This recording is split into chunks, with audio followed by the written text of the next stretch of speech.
បាទអនុញ្ញាតគ្រប់ជំរាបសួរពុកម៉ែបងប្អូនកូនក្មួយជាទីស្រឡាញ់ជាពិសេស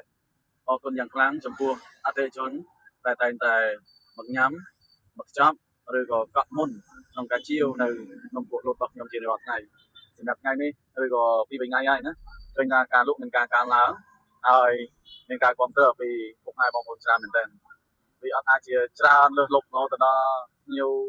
1000 2000នាក់ប៉ុន្តែអ្វីដែលដំសិតេនៃការលក់របស់ខ្ញុំមានការរីករាយរាស់ពីមួយថ្ងៃទៅមួយថ្ងៃដ៏គួរសម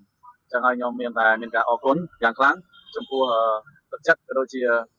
ការគ្រប់គ្រងយ៉ាងពេញដៃពីសំណាក់ពុកម៉ែបងប្អូនទាំងអស់គ្នាហើយក៏សូមជូនពរដល់ពុកម៉ែបងប្អូនទាំងអស់គ្នាឲ្យជួបតែសេចក្តីសុខសំណាងល្អហើយជាពិសេសឆ្នាំថ្មីសូមឲ្យជួបតែរឿងល្អៗសំណាងល្អពេញមួយជីវិតពេញមួយឆ្នាំនេះតែម្ដងហើយកុំភ្លេចណាមកគ្រប់គ្រងនៅថ្ងៃស្អែកទៀតផងណាព្រោះយើងមានលក់រាល់ថ្ងៃអត់តែថ្ងៃអាទិត្យមួយថ្ងៃទេអូខេសូមអរគុណសូមជម្រាបលា